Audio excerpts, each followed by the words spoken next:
जय श्री राधे। आप सभी दर्शकों का हार्दिक स्वागत है। हमने बताया था आपको कुंभ महापर्व के बारे में, उसका ये दूसरा वीडियो रहेगा।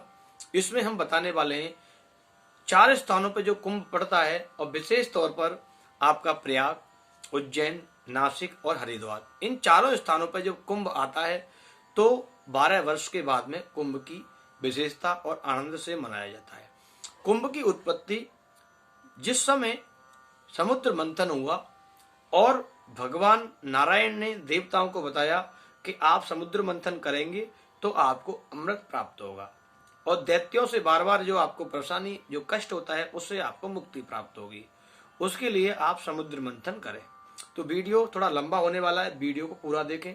जो पहली बार हमारे चैनल पर आ रहे हैं, हमारे YouTube चैनल को सब्सक्राइब कर लें, बेल आइकन को अवश्य दबाएं जिससे नेक्स्ट वीडियो का नोटिफिकेशन आपको प्राप्त हो। तो भगवान ने जब इस समय इस कुंभ की उत्पत्ति के लिए, समुद्र से अमृत की उत्पत्ति के लिए जब समुद्र मंथन हुआ, देवता और दैत्यों ने बड़े भाव से, बड़े श्रद्धा से एक साथ मिलकर के, कश्यप जी महाराज की संतान है दिति के दैत्य और अदिति के आदित्य यानी देवता। कश्यप जी महाराज की 13 पत्नियां हैं, उनमें दिति और अदिति बड़ी हैं। धनुका, सुष्टा यानी 13 पत्नियों में अलग अलग नाम हैं इन सबके, और पिता इनके एक ही हैं, यानी कि दैत्यों के पिता भी कश्यप जी हैं और देवताओं के पिता भी कश्यप हैं।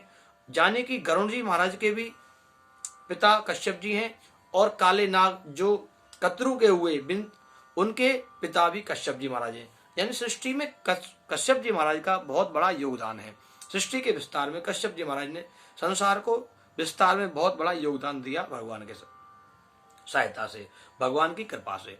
तो उसमें क्या हुआ, जब दोनों सद्भाव से नहीं रहते हैं, दोनों का अलग अलग भाव है, दैत्यों का अलग है, देवताओं का अलग है। जब समुद्र मंथन से अमृत की बात सुनी तो दोनों एकजुट हो गए और बड़े आनंद के साथ उन्होंने समुद्र मंथन किया। समुद्र मंथन करने के बाद में समुद्र से 14 वस्तुएं, 14 रत्न निकले।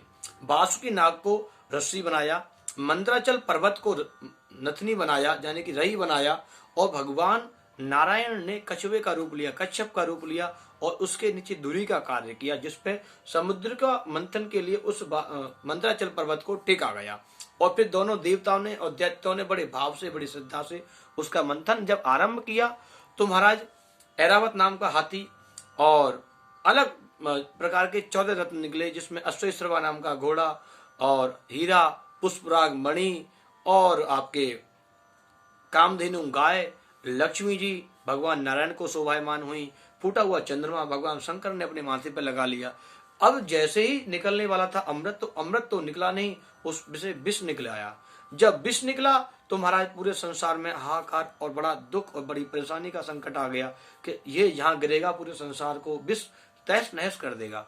भगवान शिव की शरणों में गए और भगवान शिव ने, आपने कथा सुनी होगी, नहीं सुनी होगी तो नेक्स्ट वीडियो में हम आपको अवश्य बताएंगे, कमेंट बॉक्स में आप लिखें। भगवान शिव ने उस विष को पान किया और उसको जब विष को पान करने लगे भगवान शिव, तो विचार आया कि मेरे पेट में पूरा संसार है, अगर पेट में गया तो भी संसार का विनाश हो जाएगा, इसलिए उन्होंने अपने कंठ में रख लिया। इसलिए भगवान का नाम नीलकंठ हुआ। बोले नीलकंठ भगवान की जय। तो आप एक बार भगवान शंकर का ओम नमः शिवाय अवश्य लिखें कमेंट बॉक्स में। जब नीलकंठ भगवान कहलाए, उस समुद्र से निकले हुए विष को भगवान ने पान कर लिया और भगवान शिव का नाम नीलकंठ हो गया। उसके बाद में आज अमृत कलश को लेकर के धन्वंतरी जी अपने स्वर्ण कलश हाथ में लेकर के उस अमृत कलश को लेकर के आए, और जिस समय उस अमृत कलश को लेकर के आए तो दैत्यों ने एक क्षण नहीं लगाया और तुरंत उसको लेकर के उनसे छीन करके भाग गए।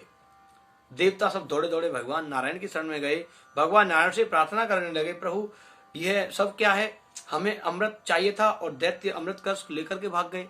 तो भगवान मोहिनी रूप में आए।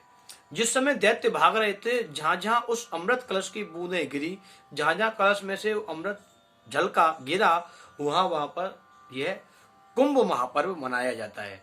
जैसे प्रयाग में, उज्जैन में, नासिक में और हरिद्वार में, इन स्थानों पर बड़े भाव से कुंभ महापर्व मनाया जाता है।